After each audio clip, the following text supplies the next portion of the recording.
Welcome to the Clinical Pre-Hospital Care Research Forum Journal Club. Here in our PCRF Journal Club, we promote evidence-based practices by critically evaluating the latest science in emergency medical services. We hope our discussion will help advance EMS practice. Through the generous support of our sponsors, LIMR Education and ESO, we are able to make science more accessible and understandable.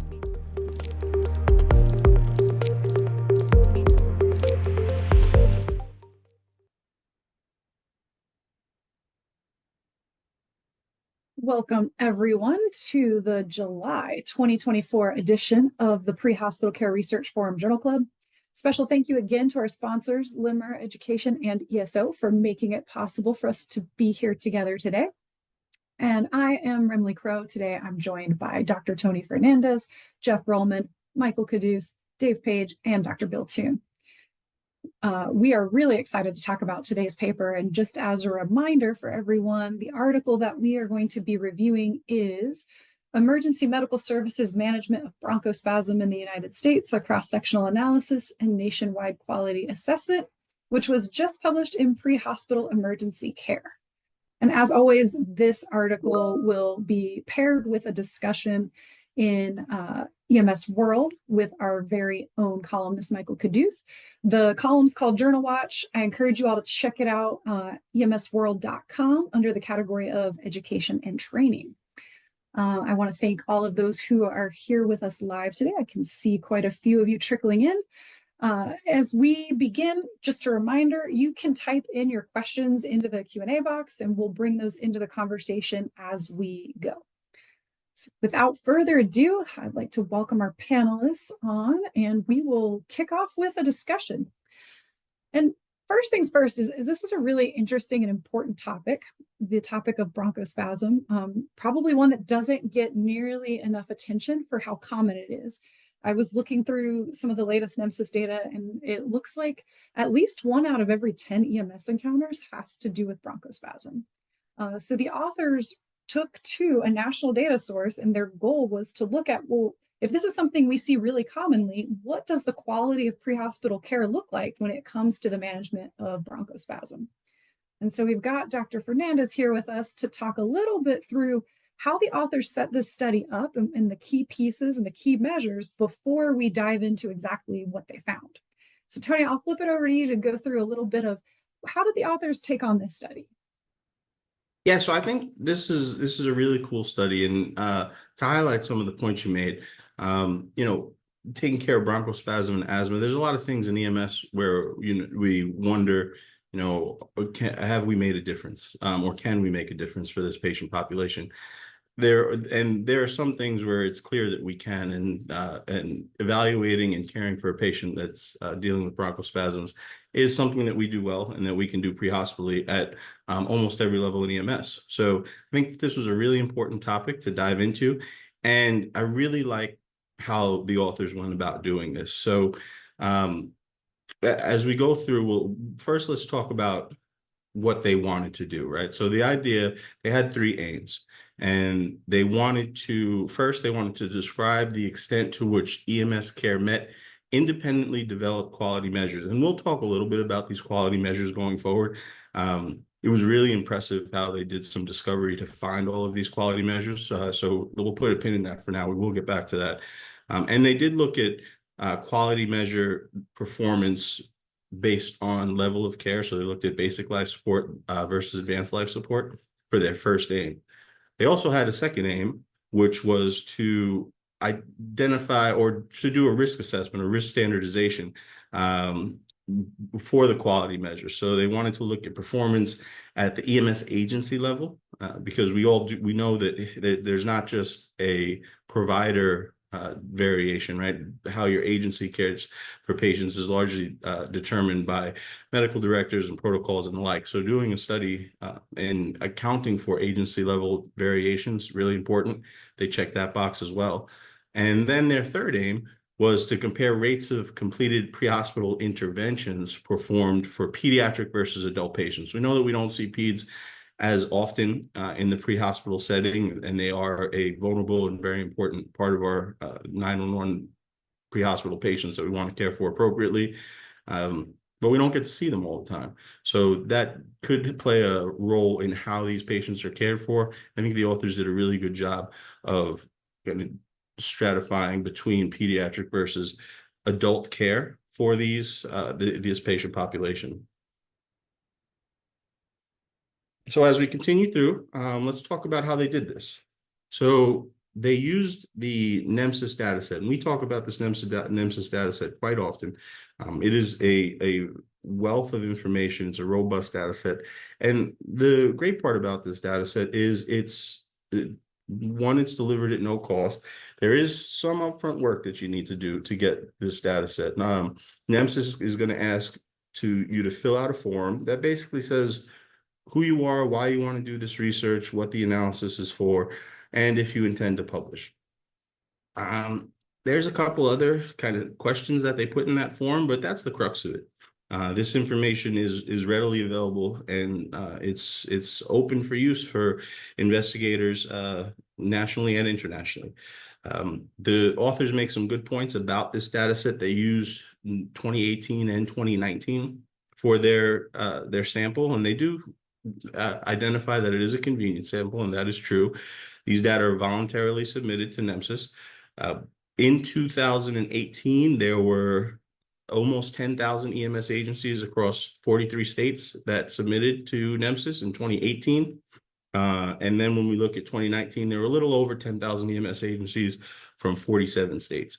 And the authors note that this represents about 44% of the total EMS agencies in the United States. And I think it's worth pausing and highlighting, I know we talk about a lot, but one more time on this show, the value of having a national EMS data standard. It really sets us apart from other fields. Having a united data dictionary, and that it doesn't matter which software you use, we all collect the national NEMSIS data elements in the same way. That's why if you switch agencies and you switch softwares, primary impression will always be primary impression. And there's fields that are just consistent that allow us to pull together data from over 10,000 agencies, as in this case. That also means that when there's a change in the national data standard, we're all going to feel that change on the front side as people who are collecting data in the field. There was recently a very large switch in the NEMSIS data standard from what we call version 3.4 to version 3.5. And one of those ways that if you're in the field, you've probably felt this, your dispositions have changed drastically. It was one field before, and we picked, whether it was an assist or a transport or whatever that might be. Now that field is actually broken into 4 separate data elements with hopes of giving greater granularity into what's actually happening with the patient, with the unit, with the crew. And so breaking that out is actually going to give us a better look long run. But the day that it switches over in your state, you might have this like, whoa, why did my software change? A lot of those changes actually happen because of the national data standard. And there are a lot of ways to influence that national data standard too, which I think is an important piece. But I won't dwell too much. It's just, there aren't too many fields like EMS where we have this ability to bring together data across the industry. And I know it said it was voluntary, but most states choose to opt into this, and it's at the state level. So it's not like an individual agency says, I don't want to send my stuff to NEMSIS. Over 47 states at this point are submitting to NEMSIS. So it really is covering the vast majority of the US.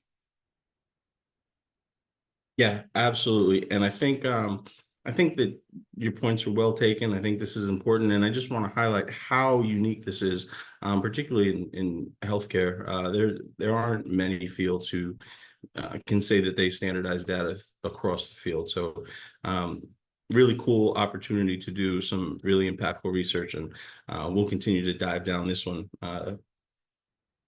right now. So we said that they looked at data from 2018 and 2019.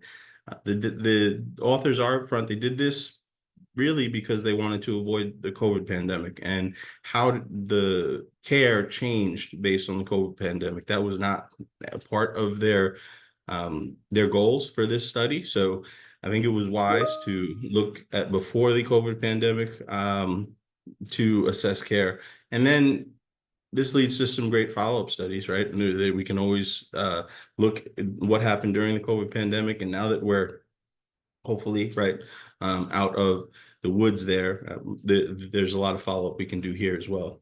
So let's talk about some of their inclusion criteria, right? How did they get to the population they were looking for? So they included 911 EMS activation. So interfacility transports, medical transports, things like that, those are not part of this study. They looked at patients that were at least 2 years of age, and they had to be treated and transported by EMS. And again, they make some good points about why they excluded folks or patients under 2 years of age. The diagnosis of asthma is unlikely in kids that are younger than 2, and there are different ways that you treat younger kids, so they wanted to just cut it off at 2. And they also had to remove patients where they did not know the age if it wasn't reported or was missing for some reason. They included only patient care reports that indicated that they had, like we said, both treatment and transport of the patient. This goes back to some of the changes in disposition that Dr. Crow was referring to before. In 2018 and 2019, this was treatment and transport might not have necessarily been as easy to identify as it is now. But the authors did dive down this road, and I think they did a great job in using just these patients. And their goal was, the reason why they did was because they wanted to minimize duplication, right? In NEMSIS, we don't necessarily have a patient level identifier that follows the patient through the call. So there could be multiple agencies that run on the same call, and that would lead to some duplication in records. And they use just treatment and transport to try and reduce that as much as possible. Again, we were talking about suspected bronchospasm, and as with all research, right, the definition here is exceedingly important. So let's dive into this definition a little bit and talk about how they identified their patient population. So again, we're talking about suspected bronchospasm, and the way they defined this in this paper was the presence of wheezing as a symptom. And they looked at EMS clinical impression of bronchospasm or asthma. And they also looked at protocol use for bronchospasm or asthma. And they looked at administration of an inhaled bronchodilator. They included any patients with a suspected diagnosis of asthma exacerbation as an indication for bronchospasm. And then they made some important exclusions. They excluded any EMS activations where they could identify anaphylaxis as a symptom for patients, either in the patient symptoms, the clinical impressions, or the EMS protocol used. So I did promise that we were going to dive into how they identified these measures. And again, they kind of left no stone unturned, which I think is the best way to do this. So first they looked at the 2022 National Model EMS clinical guidelines. These included recommendations for both EMS protocols and performance measures to assess quality. They looked at statewide EMS protocols, and they looked at some national clinical guidelines. And they also looked at some NEMSQA measures. The NEMSQA, we've talked about them a few times. They are the National EMS Quality Alliance, and they develop a set of measures that are evidence-based, and with the goal of being able to compare quote unquote apples to apples throughout the United States.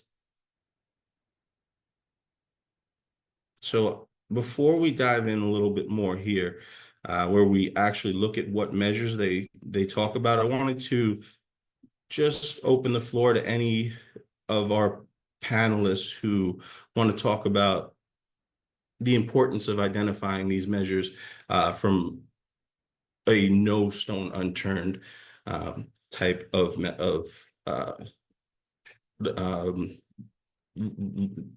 investigation. I think that's a great way to put it, Tony. I'm a huge fan of the National Model EMS Clinical Guidelines. It's actually a document I have saved on my computer.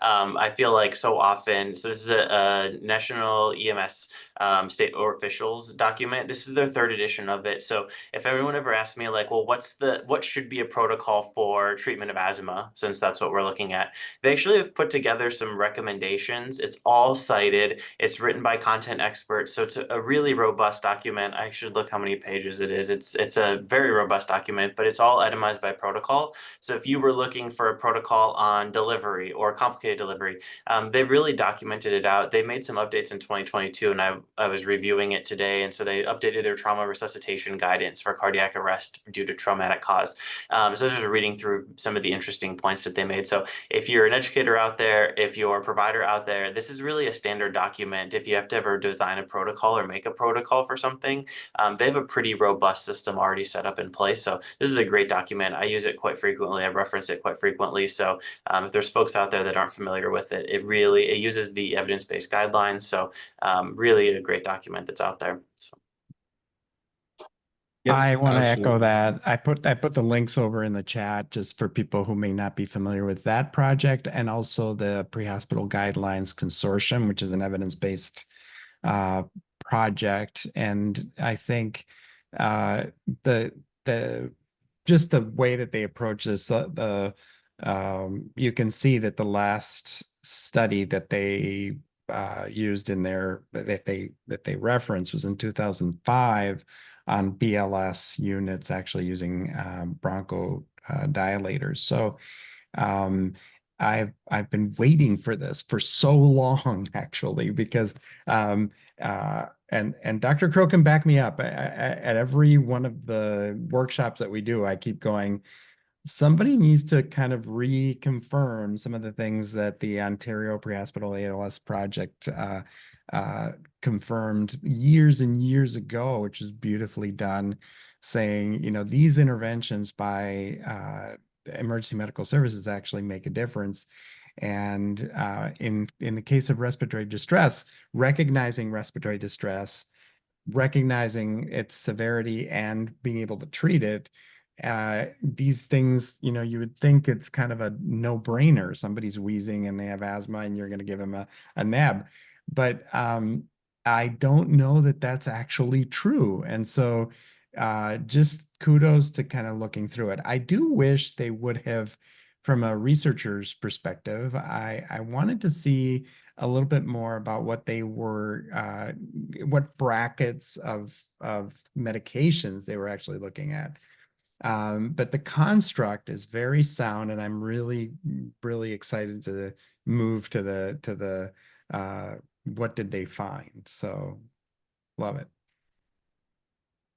Absolutely. And I do often bear the heavy burden of holding us up from the results while we talk about some important methods. So we will dive in a little bit more in the methods. So everyone, I know you're chomping at the bit to get to these results, but these are important things. The measures are up on your screen. And you can see the first four had to do with the documentation of vital signs, right? Which is tremendously important, right? We don't know necessarily if it's done, if it's not documented. So documentation is incredibly important.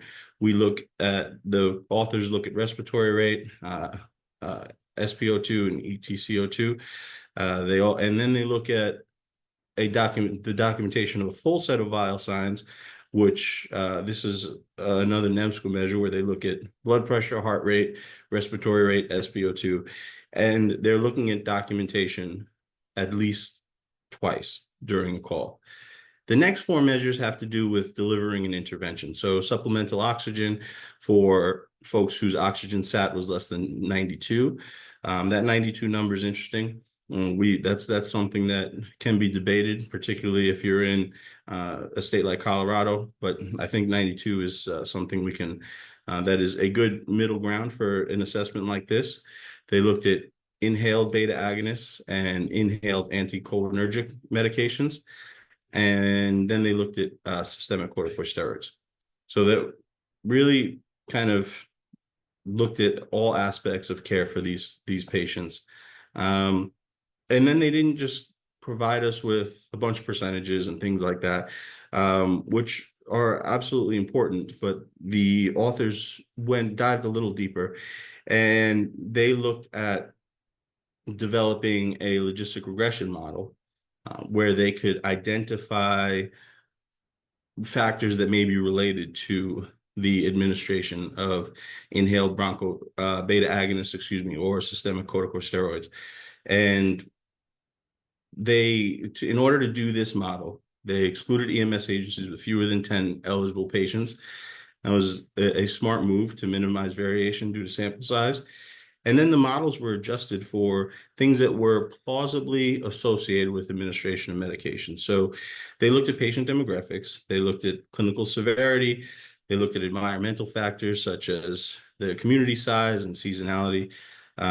And then, as we talked about before, they adjusted for the EMS agents at the EMS agency level by doing some clustering there.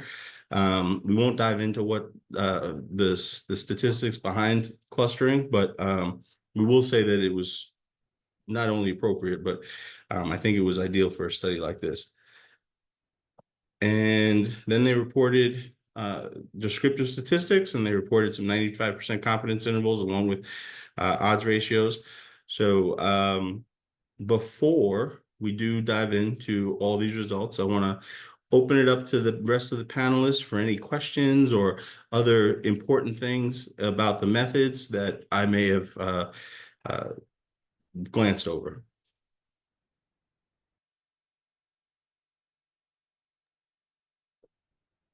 I think you did a great job, Dr. Fernandez and Dr. Crow, going over these methods and showing that these inclusion of these various measures were pretty broad in terms of not necessarily looking at very specific medications and more just trying to get a good picture and be more inclusive of the different treatments that we're giving.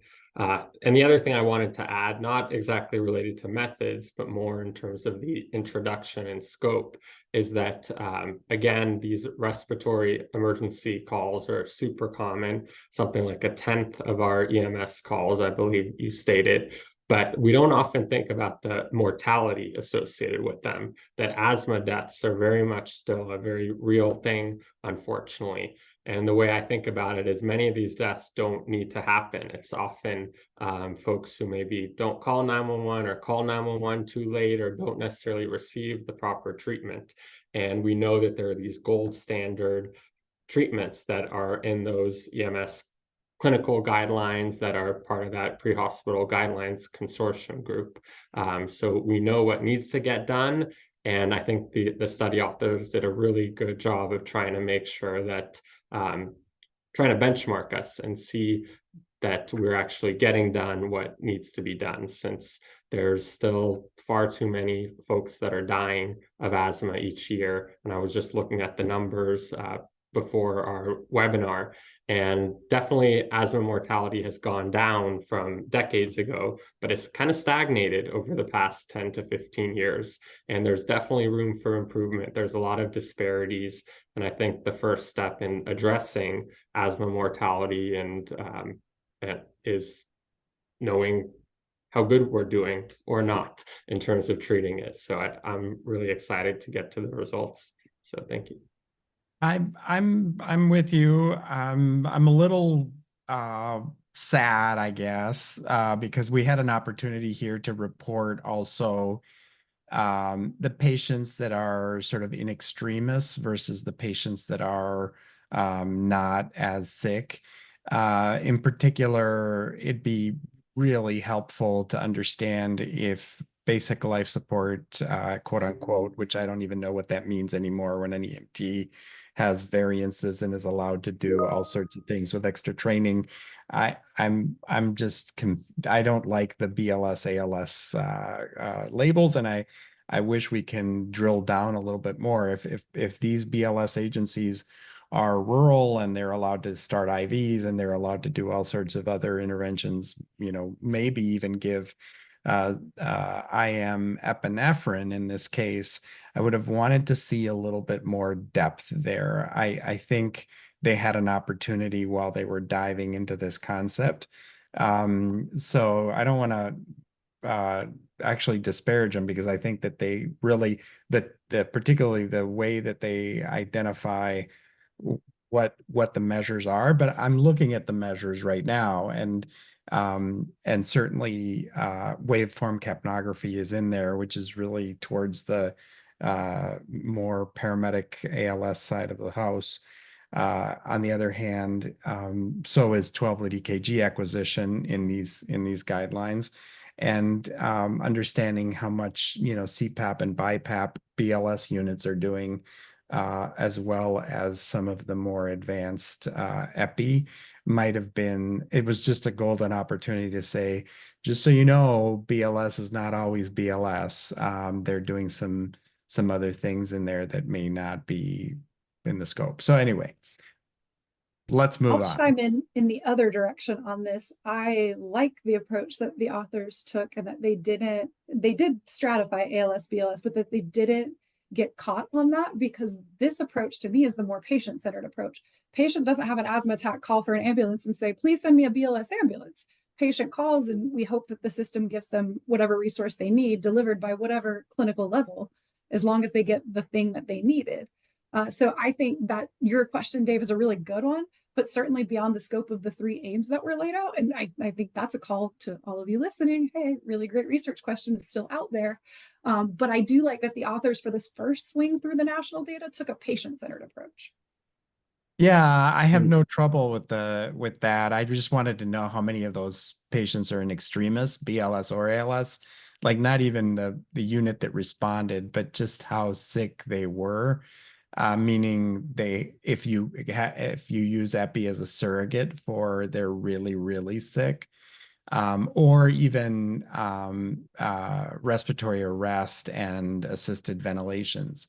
So some of these might have actually not, if you can do an inline neb as an example, that may or may not be part of your SOPs, but knowing that that ventilations were assisted might have been helpful to sort of stratify how sick they were. Just a thought. And I absolutely love the debate and discussion about the appropriateness of research methods. We could do this all day if it was up to me, but without any further ado, I think we should move on to the results. Let's do it. First things first, I think we should check out figure 1, which is generally in most papers the flow of how patients actually got included in the study. And so you take a database like NEMSIS, which was already impressive, but when you see these numbers, it's really impressive. We're talking over 56 million EMS events from the combined 2018 and 2019 data sets. And then removing children who are younger than 2 years for the reasons that we discussed related to asthma is probably not going to be diagnosed that young in a child, and it's probably not the cause of any wheezing. Then removing anything that was not 911, so taking out interfacilities and the critical care interfacilities, those kinds of things. And then this decision to only look at the transported group was an effort to reduce duplication of events, so trying to count each event only once. And then we get into how did we find those patients using that definition of bronchospasm. And so the inclusion criteria here leave us with a total of over 1.3 million EMS events. That's a huge sample size. So my first gut check here is passed with, all right, do we have enough patients that I'm confident in these results? And then the next table we'll move into is I skipped one, here we go. So the next table is the characteristics of the patient population, and that will actually be table 2. Here we go. No, table 1. I think we're missing table 2, but that's okay. I'll talk us through it anyway. So table 2 lays out who were these patients and what were the characteristics of just that group that got included. And so overall, it was 94% of the encounters were classified as advanced life support. And to Dave's point, we don't necessarily know what that means. Advanced life support in one system could be very different from advanced life support in another system, but overwhelmingly 94% ALS. 55% of the population was female. And the median age, here was an interesting one for me, was 66 years. And generally, when I've seen studies of bronchospasm, it focuses on that pediatric population, which again, maybe low frequency but high criticality events. But here we see that over half of the patients included were over the age of 66, and only 4% of those patients were actually under the age of 18. So that's a good picture of what's going on. And then geographically, where were these patients? 83% were in urban settings. And so again, thinking that a smaller portion of this population is rural and might make for a great subsequent study to really drill into what does care look like in the rural setting where the challenges may be different and the resources may be different. And so with that in mind, this passes the gut check on, is this what patients with asthma generally look like, or patients with bronchospasm generally look like when they encounter EMS? The answer is yes. Overall, the vital signs here also show a population that isn't necessarily critically ill on average. And that goes to Dave's point, which I think is an important one of, I wish we could see who these patients were and who is the super sick population. The median on the pulse oximetry was actually 96. And so when we think about, okay, what proportion of this population may have even been eligible for these interventions, that's something for us to keep in mind. The median heart rate was 95, systolic blood pressure 140, and the median respirations were 20.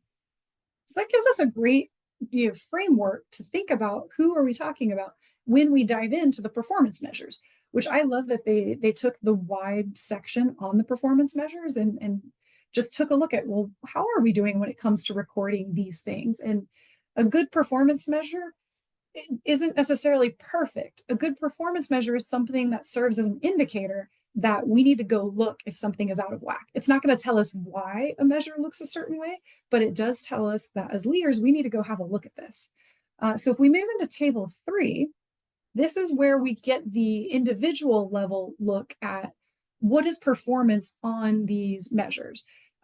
This was each of those 8 quality measures, starting with the ones related to recording vital signs, seeing that overall 98% of the records had a respiratory rate, 96 had an SpO2. But when we get down to end tidal, we see that that's only 29%. And I would wager that if we were to drill into which patients had end tidal, those are probably patients with advanced airways more often than not. Are we using end tidal proactively with the nasal prongs seems to be less common. Remley, this table made me sad. Specifically, less than half of our BLS providers got more than 2 sets of vital signs, and barely half of our ALS providers got 2 sets of vital signs. And then even less got some sort of when we start getting into the anticholinergic administration later on, just no one's getting it. This table made me sad. This is such a common occurrence in EMS. We see tons of these patients, and the fact that we didn't get a second set of vital signs to even trend our impact. I sort of can understand capnography, though I have some other thoughts. But I was the vital sign thing really threw me for a loop. How did we not cycle another blood pressure, document another pulse ox? We can't use, I'm sure the excuse cannot be for all of these patients, we had a really short transport time. So I would agree. And I'll add a layer of sadness to that since we're going through the swamps of sadness, it seems. Here, these full set of vitals, the little a there means this is only on encounters where a medication was administered. So in theory, I believe the authors were looking for a pre-post set of vitals, but we performed an intervention and only have 1 set of vitals. So we don't know, or maybe can't show always so easily, that the intervention that we used had the desired effect. So I think that is a really important measure to hone in on. Yeah. And I see Dr. Toon's got a question for us. Yes. So I think in relation to end tidal CO2, what I'd like to bring up is there's a cost factor. A nasal cannula cost about 50 cents, an end tidal CO2 non-intubated sampler costs over $10.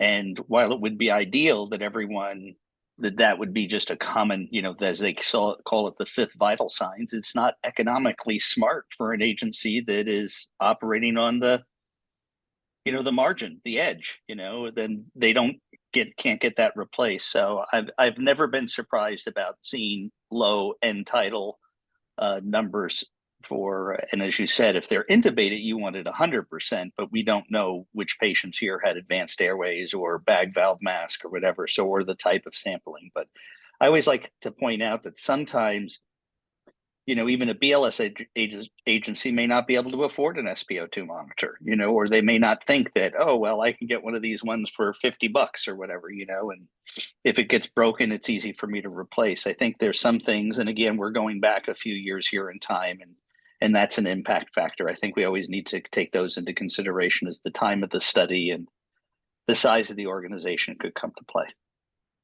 Absolutely.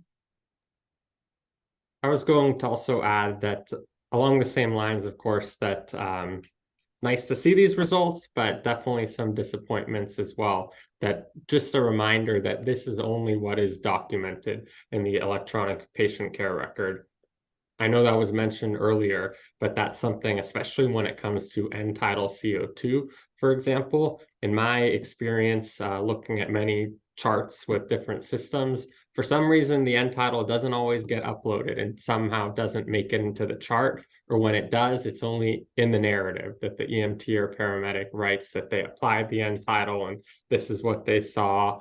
But it's not there actually in that drop down as the assessment or those readings.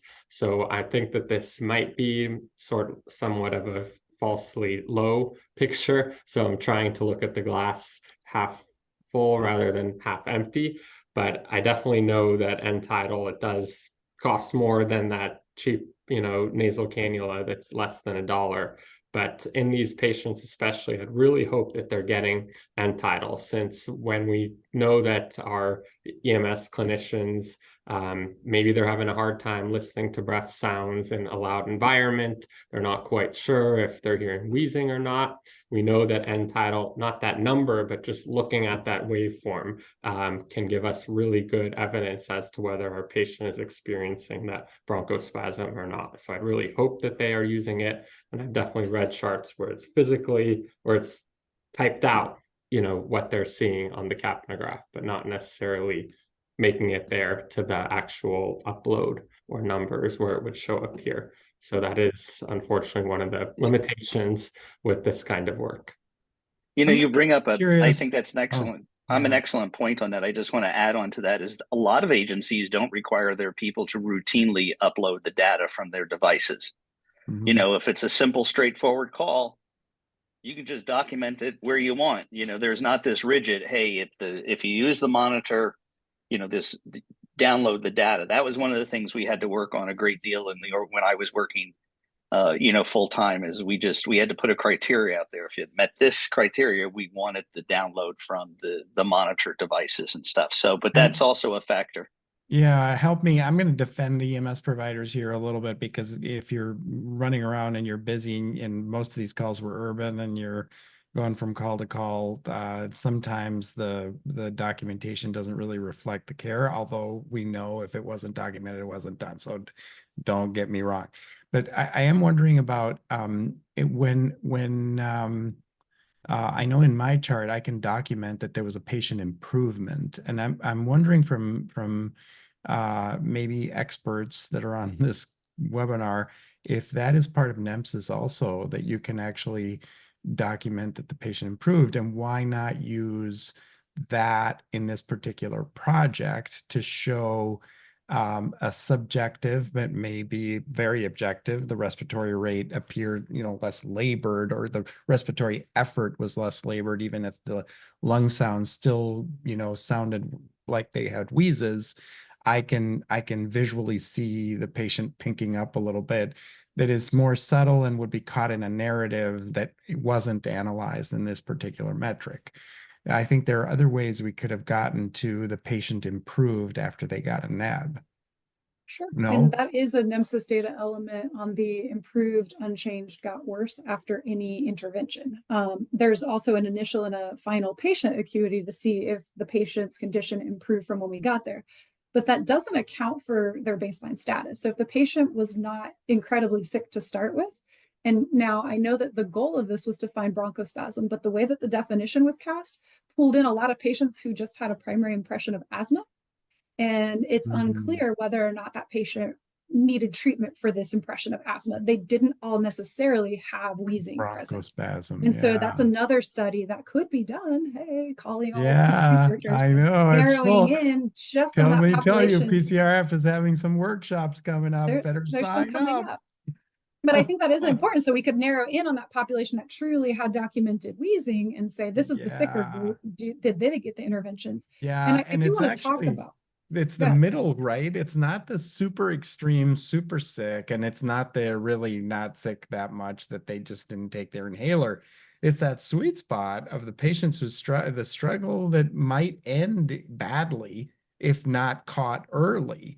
That's the one that I'm super curious about, that grabbing that middle side and or side, whatever. I don't even know what I'm saying, but you know what I'm saying.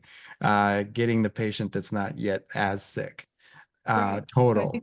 I think that's important. And when we think about that improved, unchanged, got worse button, is where did we start, right? Unchanged might not be a bad thing. Yeah. But also, what I do want to address the documentation concerns, because I think it kills a lot of really good quality projects or gives us a justification for not taking a further look. And again, a good quality measure is one that signals us to come take a look. It's not putting blame on the clinicians. It's not putting blame on anything. It actually takes a system to fix this, not a person. So coming in, and if I see that my documentation's at 9%, is that good, bad, or indifferent? I don't know. I need to go look at a sample of those records where the thing was not documented and see, oh, is it just written in the narrative? Oh, was it truly not warranted? And maybe I should adjust my measure definition. All of that's really informative. And if the measure makes us go take a look, it worked as intended. Now, the authors also have in the prose of this manuscript, it's not in any of the tables, so it's important that we read the full results section. I think this might be the most valuable data in here, is the agency level performance at the median and the interquartile range. Let's take that end tidal measure as an example. The 50th percentile of agencies, so of those 10,000 agencies, half of them were below 9%, half of them were above 9%. But even at that top quartile, meaning that only 1 out of 4 agencies performed better than this, is 33% got end tidal CO2 documented. So if I'm at an agency and I see that my measure's at 3 or 4%, well, my agency is below the median and way below that max, that higher quartile of 33%. So it gives me some ground to work with and to start thinking about my own performance and whether or not I need to adjust. If we decide that 9% is good enough, that's totally fine too. The goal on this is not always 100% on these measures.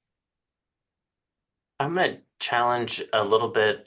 Remley just explained it in a really good statistical way.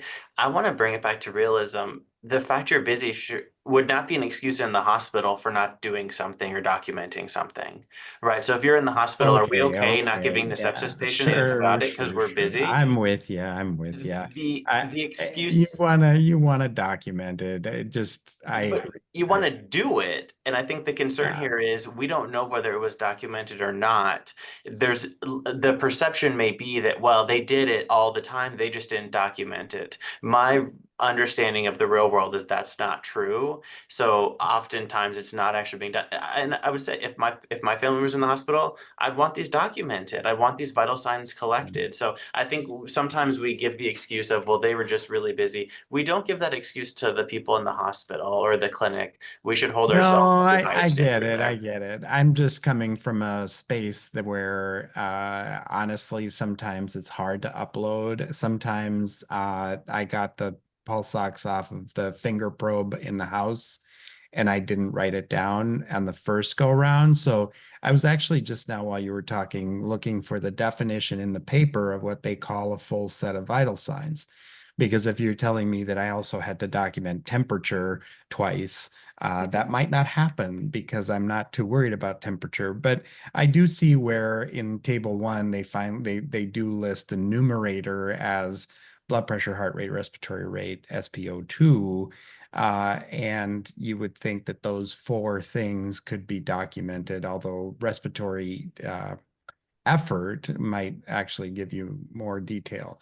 I might actually document some of this somewhere else in my chart. So it doesn't make it right. I'm not And defending it's not that. to say like that there's not a reasonable exception. So the measure's goal is to get somebody to go take a look. And if I were, your quality improvement advisor, I come in, I look at your chart.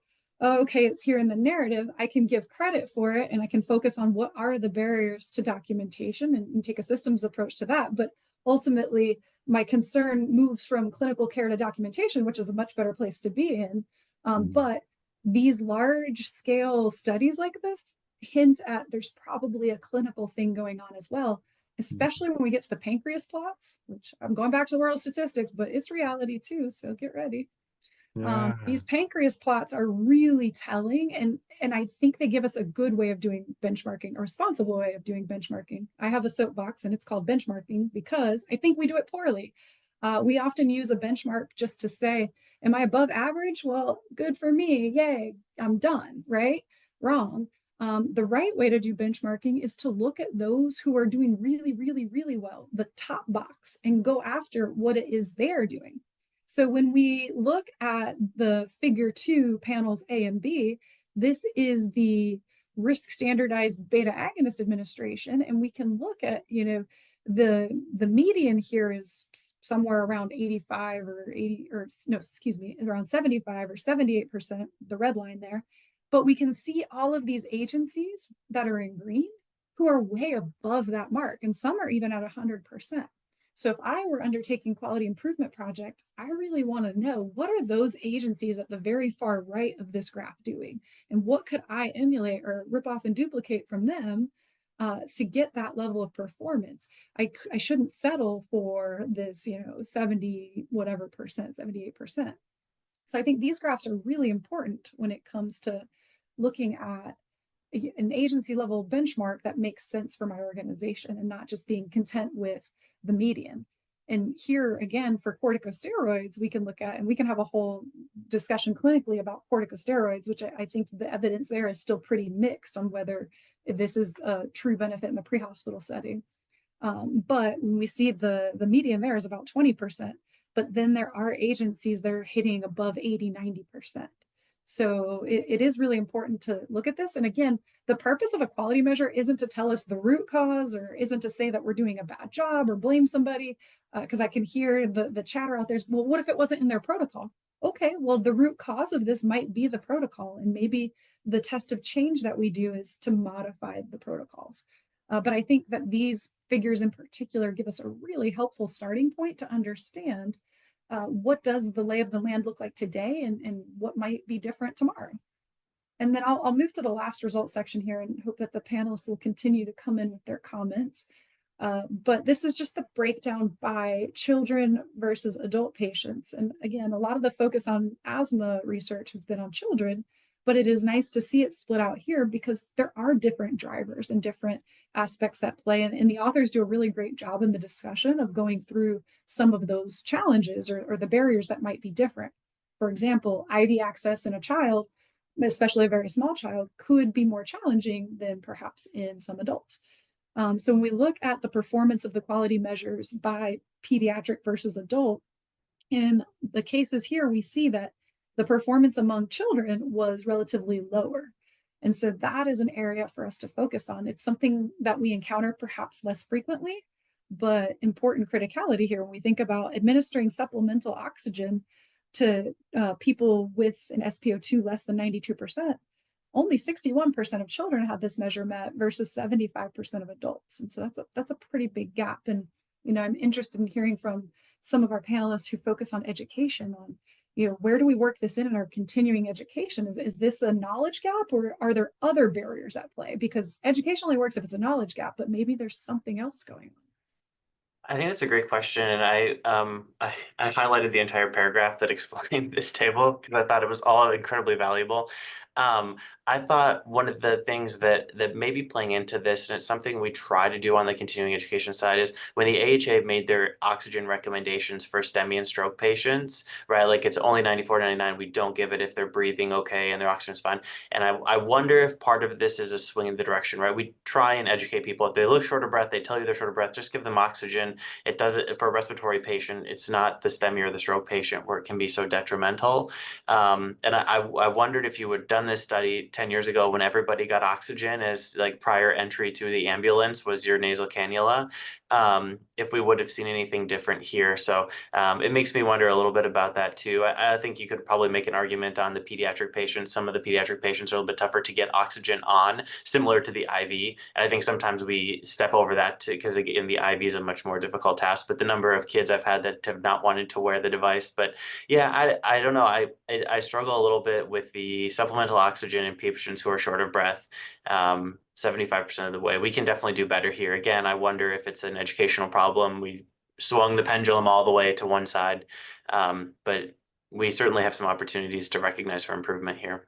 And this is a call to the listeners to go look at your own data for these measures. These are pretty simple measures overall. Look at your own data and see if we can identify some of the drivers. And the way that we find those drivers is reading a few of the full charts of ones where the measure was not met, not with the intent to punish an individual, but with a question on the system. So if it turns out I didn't get an SpO2 because I don't have a pediatric pulse ox that's going to fit or will give me a valid reading, that's a system problem that can be addressed. And this goes along nicely with a pediatric readiness project that is underway, saying, do we have the resources we need to best meet the needs of this patient population?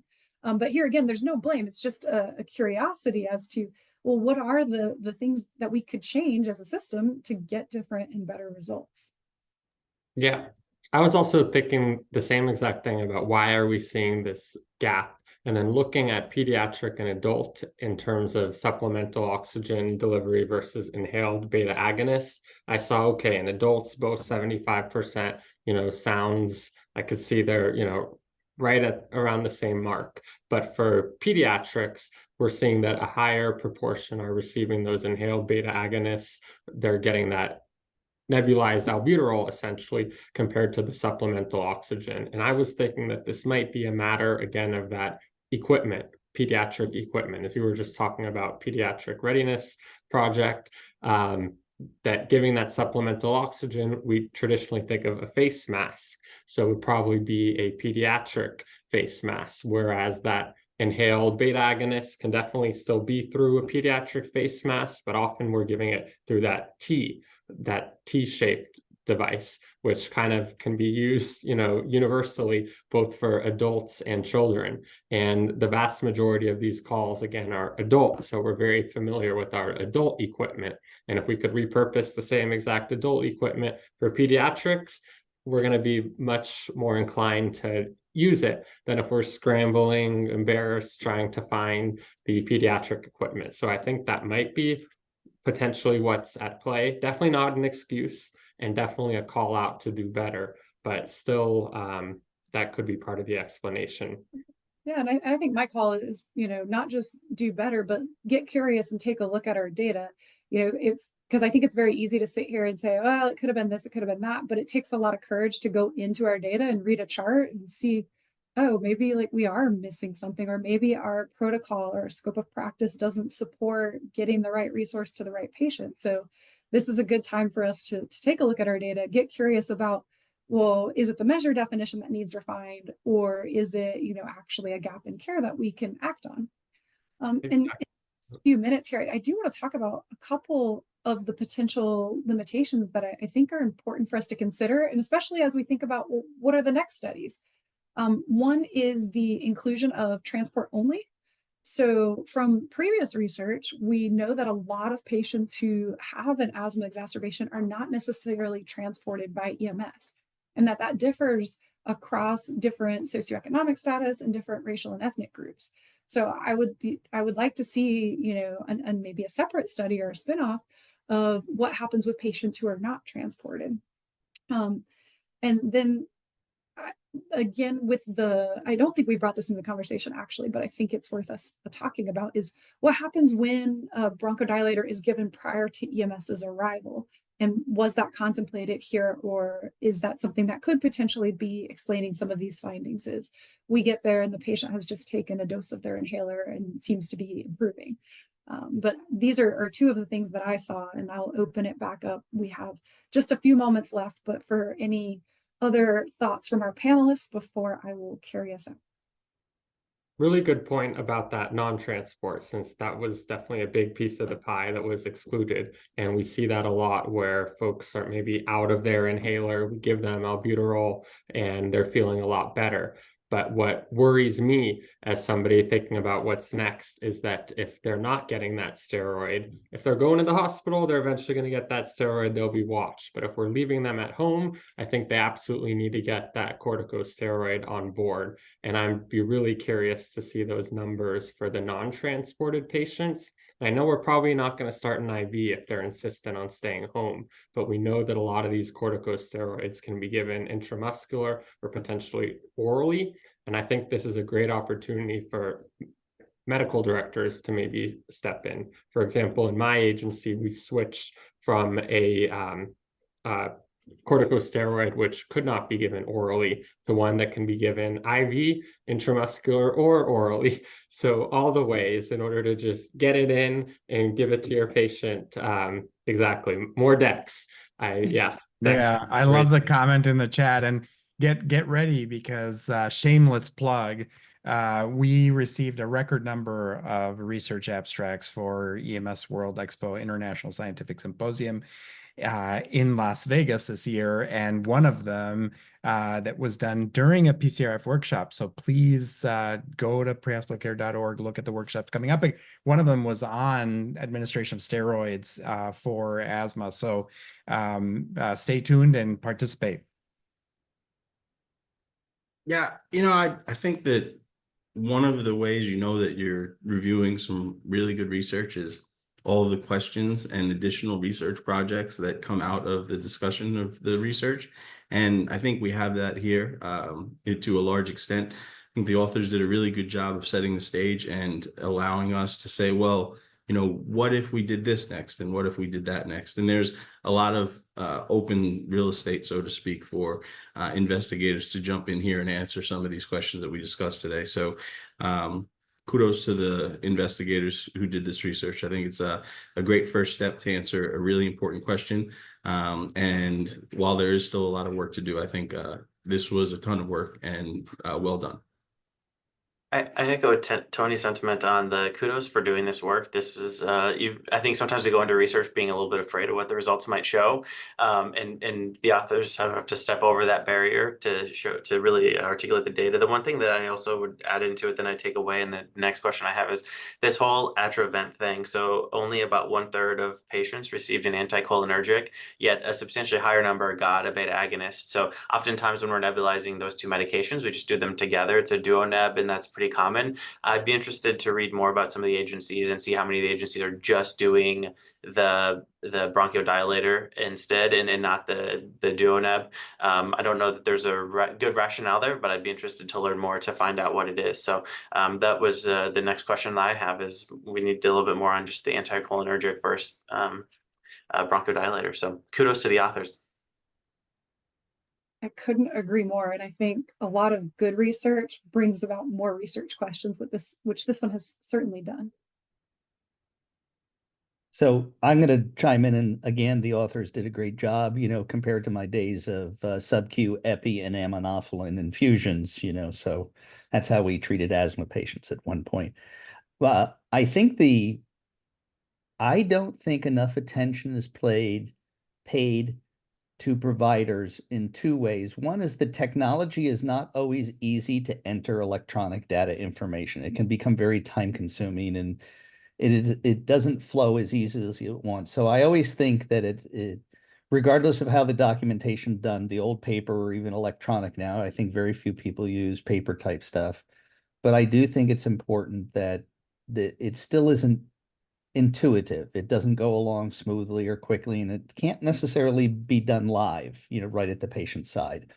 And the other part is I don't think a lot of effort is put together to teach actually what the fields really mean and what their definitions are. I know they're data dictionaries. I know Remley, you put a great deal of effort into the data dictionary at ESO and stuff, but it's not universally known. Sometimes you say data dictionary and people just crank their head and don't understand. So I do think that it's a twofold process that may exist here, but the authors did a great job, and it'd be neat to see more work done in all of the areas.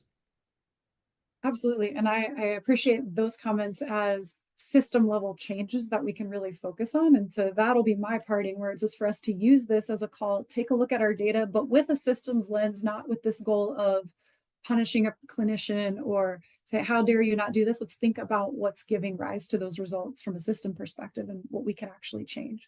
And with that, we've reached the end of our time. I want to thank everybody who has joined us today and those who will be listening afterwards. As a reminder, we've got the Education Research Journal Club podcast coming up Friday, July 26th, and we will be back here again next month, second Monday of the month, August 12th, same time, same place. Really appreciate you all with your great participation and your feedback, and look forward to talking with you on the next one. Thanks.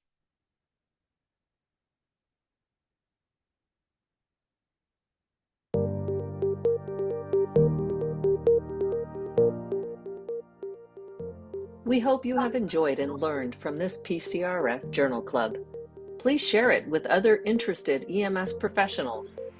An archive of past journal clubs can be found at pcrfpodcasts.org. You can also find us on Facebook at PCRF at UCLA and on our website, prehospitalcare.org. A special thank you to our sponsors, Limmer Education, providing educational tools for success at every stage of your EMS journey, and ESO, dedicated to improving community health and safety through the power of data.